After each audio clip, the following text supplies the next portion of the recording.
नमस्ते दोस्तों, आज हम एक बार फिर आपके बीच लेकर आए हैं एक प्रेरणादायक कहानी, Gautam Buddha moral story in Hindi, जिनको पढ़कर आपकी सोच बदल जाएगी। अगर स्टोरी आपको अच्छी लगे तो नीचे कमेंट करके जरूर बताएं। तो चलिए शुरू करते हैं। आज की कहानी उस वक्त की बात है जब गौतम बुद्ध इस धरती पर अवतरित थे।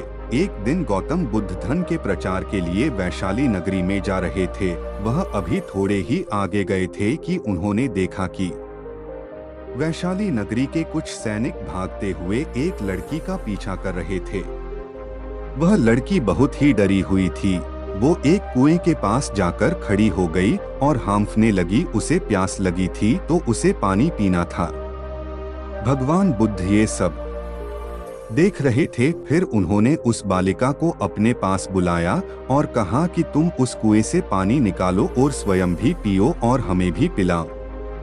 उतनी ही देर में वो सैनिक वहां पहुंच गए। भगवान बुद्ध ने अपने हाथ के संकेत से उस सैनिकों से रुकने को कहा।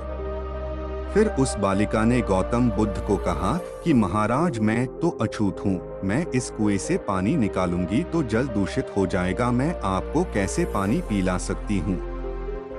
भगवान बुद्ध ने उसे फिर से कहा, बैठी, मुझे बहुत जोर की प्यास लगी है, पहले तुम मुझे पानी पिलाओ। उसी वक्त वहाँ पर वैशाली के राजा पहुँच गए। उन्होंने बुद्ध को नमन किया और सोने के बर्तन में पानी देते हुए कहा, महाराज, ये लीजिए, केवड़े और गुलाब का सुगंधित पानी आपके लिए है।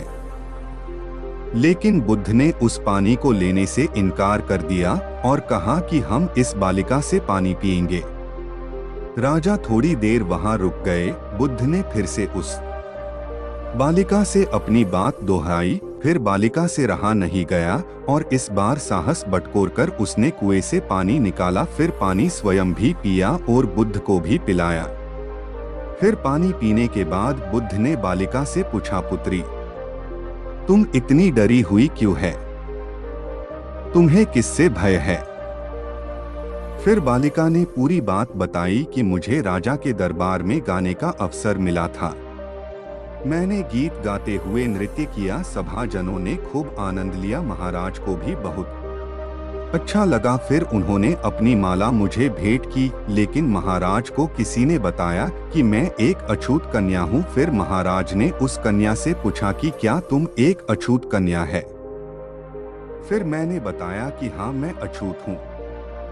राजा ने यह सुनते ही अपने सैनिकों को आदेश दिया कि इस कन्या को कैद खाने में डाल दो।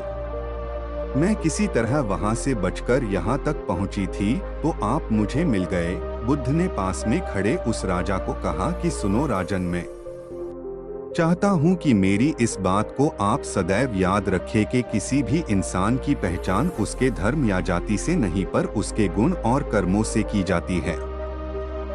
जिस बालिका के मधुर कंठ से निकले गीत और नृत्य का आप सबने आनंद उठाया, उसे पुरस्कार दिया। जिनके कार्य इतने अच्छे हैं वे अछूत हो ही नहीं सकती और आप उसे अछूत कह रहे हैं। सारी प्रजा का पिता होकर ऊंच नीच का भेदभाव रखते हैं। सुनो राजन, यहाँ पर नीची सोच और छोटे कार्य करके अछूत होने का परिचय तो आपने दिया है। इसलिए मेरी नजरों में वह कन्या नहीं बल्कि आप अछूत है। वैशाली नरेश को अपने इस कार्य से घृणा होने लगी और बहुत पछतावा हुआ। फिर वह बुद्ध के चरणों में गिर पड़े और क्षमा मांगने लगे और कहा कि आपकी इस बात को मैं सदैव याद रखूंगा। फिर वहां से चले गए। मोरल तो दोस्तों, इस कहानी से हमें यही शिक्षा मिलती है कि कोई भी इंसान अपने कार्यों और विचारों से बड़ा बनता है, अपने धर्म या जाति से नहीं। ऐसे छोटे विचार रखकर खुद अछूत ना बने बल्कि ऊंच नीच का भेदभाव भूलकर एक अच्छे मानवता का परिचय दे।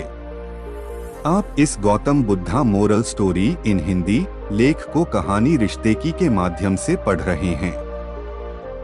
हमारे लेख को पढ़ने के लिए आपका बहुत बहुत धन्यवाद। हमें उम्मीद है कि आपको यह लेख अच्छा लगा होगा। कृपया इस लेख को अधिक से अधिक